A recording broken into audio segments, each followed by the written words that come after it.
First thing we're gonna do is get ourselves a tray. I wanna prep my oven before we start to make the dough. This is a steamed pudding, so we need water in and amongst the mix when we're cooking it. I've got a large roasting tin. I'm gonna pour in a full kettle of water, bang that straight in the oven at 180 degrees, and then we're set. Next up, we wanna get together the vessel that this steamed pudding is gonna cook in. That takes a bit of tin foil down to the board and you roll it out. Now my tin foil is slightly small, so I'm gonna have to put a couple of layers together to make it my desired width. So I've got 2 sheets like this and then 1 sheet in the middle, overlapping to seal in.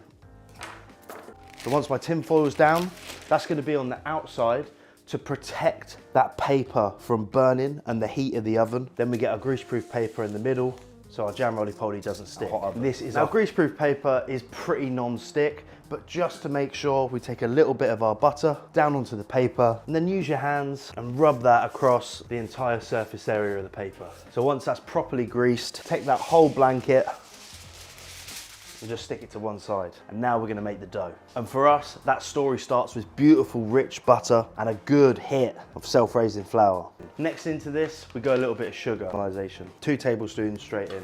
A little pinch of salt, just to offset all that sweetness. Then we go lid on, and we pulse it up. That'll take about 20 seconds, just till you get this beautiful sandy texture. Tip that all out, and then we're going straight in with the suet. Now what is suet? It's shredded beef fat. And what does it bring? It brings richness, it brings depth of flavor, it brings that comforting hug that you get from all good, proper British classic. Suet straight in. And what are we gonna bind this all together with? Nothing other than a good glug of milk. Now I go in with a spoon at this stage and you're using the back of it to almost press and massage and knead all those stunning ingredients together. And once that's coming together to something like a recognizable dough, we go with a metal spoon, scrape off that wooden spoon, and there you have your dough ready to roll. Now we flour the bench, so a good amount of flour onto that bench. Flour your hands, little flicker over the dough. We bring it together gently with our fingertips, and then we're out onto the bench. First stage is I use my hands. So turn it over a couple of times, make sure there's loads of flour everywhere. That's when you go in with your rolling pin. So when we're rolling this, we want to just go back and forward. Then we turn it 90 degrees and we go back and forward. You can manipulate it to how you want it to be. We're looking for a good sized rectangle. Then we take our jam. I've got store-bought jam. This is absolutely fine. We get our spatula in there and then we sort of lift this up and let it just cascade and drip down onto that pastry. Once that jam's on there, we spread. And you want to get it all over that dough.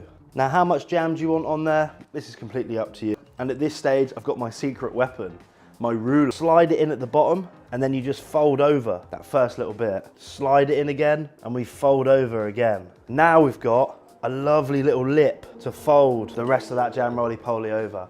It's a lift and a roll to get that proud, iconic shape. Just give your bench a little wipe down. We're coming back with our lovely blanket. Then we trim the edges off the roly-poly. Now, we've got it on our little cooking blanket.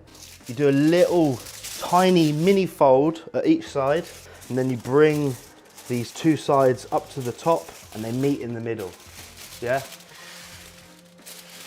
We fold over, crimp, fold over, and we crimp. It's completely airtight. Go to one side, we crimp down. So now we've got this stunning little parcel. All that's left to do now is get it onto a tray. Because of the size of this, I'm going diagonal, get it straight in the oven. Now this has come out of the oven, it's had a good hour. We're just gonna open it up very carefully. It will be slightly hot, so let it rest. This is opened up, it's rested for about 5 minutes. Get yourself a sharp serrated knife, carve across that beautiful pillowy, soft pudding. Pick it up, we place it into our bowl. And the last thing to get on there, custard. And that's the humble jam roly-poly, beautifully cooked. It's a classic for a reason. Delicious, warming, comforting, cheap as chips.